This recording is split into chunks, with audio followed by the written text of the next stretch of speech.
Doctor صاحب میں آپ سے یہ سوال سب سے پہلے یہ پوچھنا چاہتا ہوں کہ پاکستان اور انڈیا کے حوالے سے جب میں نے ہائی کمیشن کی ویب سائٹ کو چیک کیا آج تو اس پہ جو میں نے دیکھا ہے تو انڈیا کے درمیان مجموعی طور پر 40 کے قریب دو طرفہ ڈاکٹر صاحب معاہدے مجھے نظر آئے.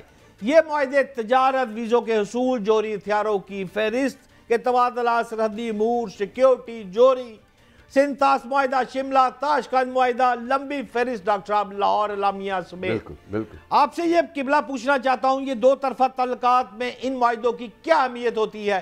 کیا جس کا جو دل کرے گا وہ کر لے گا ڈاکٹر صاحب؟ جو معاہدہ ہے میں نے توڑ دیا، یہ کیا جنگل کا قانون ہے؟ عالمی بینک کہا ہے؟ ڈاکٹر صاحب پلیز اس پہ رہنمائی فرمائے میری.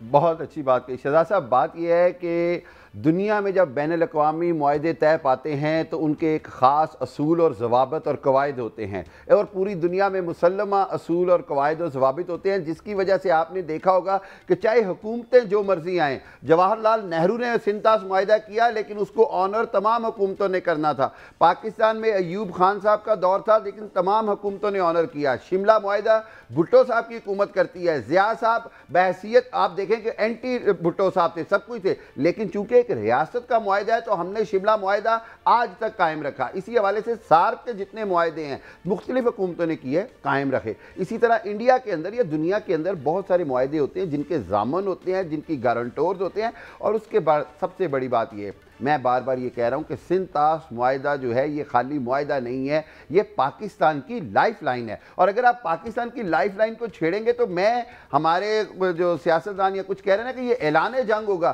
یہ اعلان جنگ سے زیادہ اقدام جنگ ہوگا. اگر پانی روکا جاتا ہے تو یہ اقدام جنگ ہے، اور اس کی وجہ سے پاکستان کے پاس نہ صرف انٹرنیشنل فورم، عالمی بینک سمیت یونائٹڈ نیشن کے پاس جانے کی آپشن ہے، انٹرنیشنل کورٹ آف جسٹس میں جانے کی آپشن ہے، کیونکہ یہ خالی ضامن کی بات نہیں ہے. اور یہ جو انڈیا کے میڈیا یا بار بار بات کرتے ہیں نا جی کہ ہم نے عالمی بینک سے کیا لینا ہے، اگر وہ ضامن کا ہمارا کیا بگاڑ لے گا.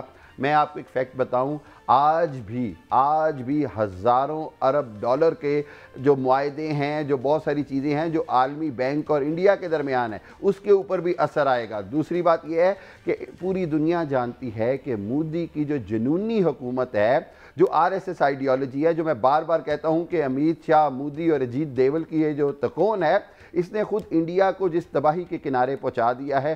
اس کے بعد سنتاس معاہدہ یا ایسا کوئی معاہدہ ختم کرنا خود بین الاقوامی قوانین کی خلاف ورزی ہوگی، خود جو آئی ایم ایف اور جو ورلڈ بینک اور جو دنیا کے دوسرے مانیٹری ادارے ہیں ان کے آگے بہت بڑے سوالات کھڑے ہوں گے، ان کی کریڈیبلٹی پہ سوال کھڑے ہوں گے. یہ ایک معاہدہ نہیں ہے، یہ دو ملکوں کے درمیان تقسیم کے وقت کے بعد کی ایک لائف لائن تھی. ایک اور بات ہمیں سمجھنی ہوگی، وہ یہ ہے، میں نہیں سمجھتا کہ انڈیا اتنی جرت کر سکتا ہے کہ وہ پانی روکے، لیکن اس کا یہ کہہ دینا پاکستان کو یہ جواز فراہم کرتا ہے کہ پاکستان اب اپنی مرضی کے معاہدے قائم رکھے اور اپنی مرضی کے معاہدے ختم کر سکتا ہے. اور تیسری بات یہ کہ پاکستان نے تو بار بار یہ کہا کہ ہم بین الاقوامی قوانین، بین الاقوامی ضوابط کی پاسداری کرنے والی قوم ہے، لیکن بدقسمتی سے ہم نے دیکھا کہ انڈیا جو ہے وہ روش اپنانا چاہ رہا ہے جو اسرائیل نے اپنائی. انٹرنیشنل کورٹ کا فیصلہ آیا، نیتن یاہو نے سننے سے انکار کر دیا.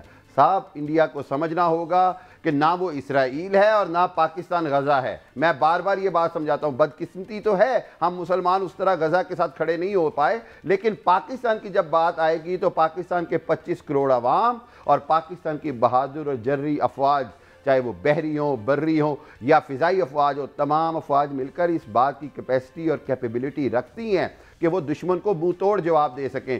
جنرل طارق رشید صاحب بیٹھے ہوئے ہیں، وہ جانتے ہیں بڑی اچھی طرح کہ پاکستان کی افواج نے جب بھی کوئی چیلنج آیا ہے دشمن کے مقابلے میں تو کس طرح دشمن کو منہ توڑ جواب دیا. اور ابھی تو ہم ریسنٹلی دیکھ رہے ہیں، ابھی 2019 میں ابھی نندن کا واقعہ دیکھ لیں، ابھی اس سے پہلے کہ جہاں کہیں بھی انڈیا نے ہمیں ٹیسٹ کرنے کی کوشش کی ہے اس کو منہ کی کھانی پڑی ہے. میں تو بار بار ان کو پچھلے 4 دنوں سے چینل پہ یہ بات کر رہا ہوں کہ اگر وہ بحری افواج کا ہمیں چیلنج کرتے ہیں تو ہمیں ان کو دوار کا یاد کرانا ہے.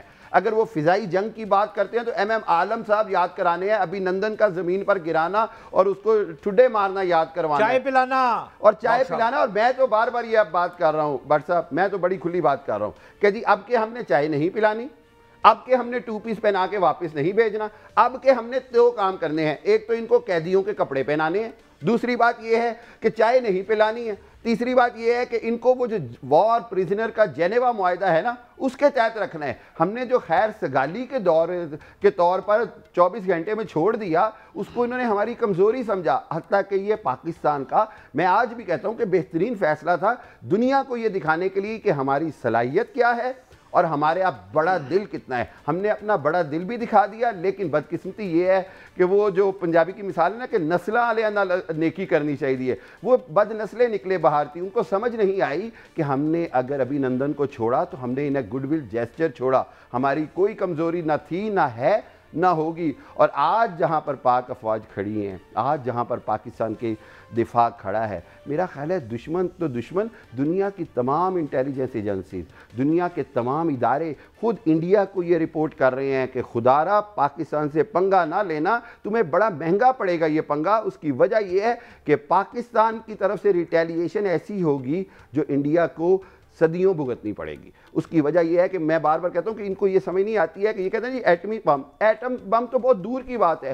ہم انشاءاللہ ان کو روایتی جنگ میں کنونشن وار میں بھی بڑی بری شکست دیں گے اور ان کو یہ سمجھنا ہوگا. اور آخری مشورہ تو میں آپ کے چینل کی توسط سے سب کو دیتا ہوں کہ انڈیا کے جو دانشور لوگ ہیں, جو سمجھدار ہیں, ان کو خود مودی حکومت کے آگے کھڑا ہونا پڑے گا. اور وہ جو انگریزی میں محاورہ ہے نا کہ سینس مسٹ پریویل, اب سمجھداری کا ثبوت دینا ہوگا, ورنہ انڈیا کی بربادی میں وہ کہتے ہیں نا داستان تک نہ ہوگی داستانوں میں, انڈیا کا یہ حال ہو جائے گا. کیونکہ وہ یہ کمپیریزن جو کرتے ہیں نا تولنا کہ جی ہمارے پاس 800 جہاز ہیں تو آپ کے پاس 650 ہیں. ابھی جو بات ہوئی, ہماری آبادی 25 کروڑ ہے, ان کی آبادی 125 کروڑ ہے. ہمیں ان سے 6 گنا کم وسائل چاہیے جنگ لڑنے کے لیے. ہمارا دشمن صرف انڈیا ہے, انڈیا کے تمام بارڈرز پہ دشمن ہے. انڈیا کی چائنا سے جنگ ہے, بارڈر کا تنازع ہے. انڈیا کا نیپال سے بارڈر کا تنازع ہے. انڈیا کا بھوٹان سے تنازع ہے. انڈیا کا سری لنکا سے تنازع ہے. انڈیا کا اب بنگلہ دیش سے تنازع ہے. ہمارا تو کسی سے تنازع ہی نہیں ہے. تو یہ سب صورتحال دیکھتے ہوئے میں سمجھتا ہوں کہ خود انڈیا کے تھنک ٹینکس کو سوچنا پڑے گا. باقی وہ پھر کہتے ہیں کہ اگر ان کی قسمت میں لکھا ہوا ہے مار کھانا تو پھر آئیں اور 100 بسم اللہ. قابل احترام میجر جنرل صاحب, ابھی ڈاکٹر صاحب کی گفتگو آپ نے سنی ہے, یہ جو فرما رہے ہیں کہ قیدیوں والے کپڑے پہنائے جائیں گے, تو میں تو اس پہ یہی کہوں گا کہ مجھے جو انفارمیشن ہے اور جو میں نے اپنی لائف میں دیکھا ہے کہ پاکستان جو ہے اس نے کبھی بدلہ لینے کا اعلان بھارت سے نہیں کیا, یہ ہمیشہ ادھر سے ہی وار آتا ہے. لیکن سوال آپ سے یہ پوچھنا چاہوں گا کہ میرے وزیر دفاع جو ہے انہوں نے ایک انفارمیشن آج جاری کی ہے جس میں وہ فرماتے ہیں کہ انڈیا آئندہ دنوں میں بلوچستان اور خیبر پختونخوا میں دہشت گردی کے واقعات بڑھانے میں اہم کردار ادا کرنے والا ہے. یہ وزیر دفاع پاکستان کی انفارمیشن ہے. میں آپ سے پوچھنا چاہتا ہوں جنرل صاحب کہ پاکستان نے کیا واقعی ہارٹ سٹیٹ بننے کا فیصلہ کر لیا ہے, جو بات میں نے اپنے انٹرو میں بھی کہی تھی. جنرل صاحب کیا کہیں گے؟ دیکھیں اس پہ میں یہ کہنا چاہوں گا کہ ایک تو جیسے حامد المشرقی صاحب کہہ رہے تھے, وہ بڑی سینسیبل بات کر رہے تھے کہ جو یہ معاہدے ہوتے ہیں یہ 2 اسٹیٹس کے درمیان ہوتے ہیں, یہ 2 گورنمنٹس کے درمیان نہیں ہوتے. یہ معاہدہ حکومت پاکستان اور انڈین ایز اے اسٹیٹ ہوا ہے, اور یہ ان کے اندر سے آوازیں آ رہی ہیں کہ یہ آپ نہیں کر سکتے. ان کے سینئر جو بیوروکریٹس ہیں, سینئر سیاستدان ہیں, ریٹائرڈ سینئر جو آرمی آفیسرز ہیں, ان کے کئی میں نے ویلاگ دیکھے ہیں کہ انڈیا یہ نہیں کر سکتا. دوسرا یہ ہے کہ آپ نے ہارٹ سٹیٹ کی بات کی, یہ ہمیں بہت پہلے کرنا چاہیے تھا. دیکھیں ہارٹ سٹیٹ کا مطلب کیا ہوتا ہے. ہارٹ سٹیٹ یہ ہوتی ہے کہ تمام اس میں جو آرگن اور آپریٹرز ہوتے ہیں اسٹیٹ کے, وہ آئین اور قانون کے مطابق کام کرتے ہیں. تو بڑا ہی اچھی بات ہے, اور دیر آئے درست آئے, یہاں یونیفارم رول آف لا ہونا چاہیے اور کسی کو بھی قانون کو ہاتھ لینے کی اجازت نہیں ہونی چاہیے. اگر کوئی پاکستان کے کسی انسٹیٹیوشن کو, کسی اسٹیٹ کے آرگن کو, کسی ایز اے انسٹیٹیوشن کو انڈرمائن کرنے کی کوشش کرے گا تو اسٹیٹ بڑی سختی سے اس کے خلاف ہر ایکشن میں آئے گی. میں یہ سمجھتا ہوں کہ پاکستانی آرم فورسز جو ہیں وہ بڑی پروفیشنل ہیں. وہ جو لیٹسٹ دنیا میں سروے ہوا ہے اس میں پاکستان آرمی کو, پاکستان آرم فورسز کو دنیا کی نمبر 1 فوج قرار دیا گیا ہے. تو میں یہ سمجھتا ہوں کہ جیسے اگر انہوں نے زیادہ بات کو بڑھایا تو چائنا کے ساتھ آلریڈی ہم بڑے کلوز کانٹیکٹ میں ہیں. چائنا ان کے وہاں سے جو ریور نکلتے ہیں, میکانگ ریور اور برہم پترا, وہ بالکل ان کا پانی بند کر سکتا ہے. اور پھر جو لائن آف ایکچوئل کانٹیکٹ ہے جہاں پہ آلریڈی انہوں نے جب 2020 میں وہاں پہ جب ان کا لائن آف سکم کے پاس جھگڑا ہوا تو چائنا نے 2000 اسکوائر کلومیٹر کا علاقہ ان کا قبضہ کر لیا تھا. یہ اس پہ زیادہ بات نہیں کرتے, بٹ یہ پروون فیکٹ ہے اور رپورٹڈ ہے کہ انڈیا نے ان کے 2000 اسکوائر کلومیٹر کا علاقہ پکڑ لیا اور یہ بھیگی بلڈی بن کے جو تھا مودی آگے وزٹ کر رہا تھا اور چائنا سے یہ دب گئے اور زیادہ یہ قصہ رپورٹ نہ ہوا. تو بات اگر بڑھی تو یہ ہم انڈیا کو سینڈوچ کر دیں گے پاکستان اور چائنا, ان کو یہ پتہ ہونا چاہیے. اور دوسرا دیکھیں امریکہ بھی پیچھے ہٹ گیا ہے. شروع میں جب انسیڈنٹ ہوا تو امریکہ سے بیان کیا آیا کہ ہمیں اس پہ بڑا افسوس ہے اور اس وقت ہم حکومت انڈیا کے ساتھ ہیں. آج کیا بیان آیا؟ آج بیان یہ آیا کہ ہم کسی کے ساتھ نہیں ہیں, ہم اس واقعہ کے جائزہ لے رہے ہیں. تو دیٹ مینس کہ وہ جو پہلے تھا اس سے پیچھے ہٹے, اس میں پاکستان کی کامیابی ہے. تو میں یہ سمجھتا ہوں جس طرح سے حالات شیپ لے رہے ہیں بالکل جنگ نہیں ہوگی, اور اگر یہ انہوں نے اس کو اسکلیٹ کیا تو یہ انڈیا کی جو تباہی ہے وہ تو انشاءاللہ ہوگی فیوچر میں, بٹ اس کا پروسیس یہ بہت تیز کر دیں گے. اور میں اپنے پاکستانی عوام کو بھی یہ پیغام دینا چاہتا ہوں کہ پاکستانی افواج ایک عوامی افواج ہے اور پاکستانی عوام اور افواج کے دل اکٹھے دھڑکتے ہیں. یہاں پہ ایسی مثالیں بھی ہیں کہ جس ایک شخص کے کرک ڈسٹرکٹ سے رہنے والے تھے, ان کے 7 بچے تھے, اور جب ان کا تیسرا بیٹا شہید ہوا تو چیف آف آرمی اسٹاف ان کے گھر میں افسوس کرنے گئے. تو اس کے باپ نے کیا کہا, یہ میڈیا پہ ریکارڈڈ ہے, اس نے کہا کہ اگر میرے 7 کے 7 بچے بھی قربان ہو جائیں تو مجھے خوشی ہوگی. تو یہ پاکستان کی قوم کا جذبہ ہے, اور جنگیں جذبے سے لڑی جاتی ہیں, جنگیں ہتھیاروں سے نہیں لڑی جاتی ہیں. ہمارے پاس ہتھیار بھی ہے اور ہمارے پاس جذبہ بھی ہے. تو انشاءاللہ انڈیا کے ہم سامنے جو کھڑے ہوئے ہیں, اگر جرأت ہے جو کہہ رہے ہیں وہ کر کے دکھائیں. بالکل نہیں کہہ سکیں گے, اور آپ دیکھیں گے کہ آئندہ دنوں میں چیزیں ڈیسکلیٹ ہوں گی. درست فرما رہے ہیں میجر جنرل صاحب. آپ نے جو ٹرمپ کی بات کی ہے وہ بھی درست فرمائی ہے, اور ٹرمپ نے میری انفارمیشن کے مطابق یہ بھی کہا ہے کہ پاک بھارت جو تناؤ ہے اس کا یہ حل خود کسی نہ کسی طریقے سے خود نکال لیں گے دونوں ممالک. خود وہ خاموش رہا, کسی سوال کا جواب اس نے نہیں دیا. میں ایگری ہوں اس کی بات سے, لیکن ڈاکٹر صاحب میں آپ سے یہ پوچھنا چاہوں گا کہ پہلگام حملے میں 26 ہلاکتوں کے بعد پاکستان کے خلاف جو الزامات کے ایک نیا ویلا شروع کر دیا گیا, آپ نے بھی فرمایا کہ سوشل میڈیا, جو بھارتی میڈیا, آپ نے بھی چیک کیا, میں نے بھی چیک کیا, اور وہ کہہ رہے ہیں اپنی حکومت کو کہ یہ کام مت کرو, یہ تمہارے گلے پڑ جانا ہے. یہاں تک میں آپ کی بات سے متفق ہوں, لیکن جاننا قبلہ میں ڈاکٹر صاحب آپ سے یہ جاننا چاہتا ہوں کہ یہ بھارت کو سب چیزوں کا علم ہے, یہ وہ کیا کھیل کھیل رہا ہے ڈاکٹر صاحب, کیوں ایسا کر رہا ہے؟ کون سی ایسی بہار میں یا کہاں پر الیکشن ہونا ہے, مودی کا زوال ہو رہا ہے, مودی کا مورال گر گیا ہے, یہ کھیل کیوں ہو رہا ہے ڈاکٹر صاحب؟ میری قوم کو آگاہ کیجئے گا. دیکھیے بالکل بڑا میں سمجھتا ہوں کہ روایتی ہتھ کنڈے استعمال کر رہا ہے بھارت. اور مودی کا یہ تھا کہ جب الیکشن ہو رہے تھے ابھی تو ان کا ایک نعرہ تھا کہ اب کے بار 400 پار, یعنی بہت بڑی اکثریت سے ہم جیتیں گے.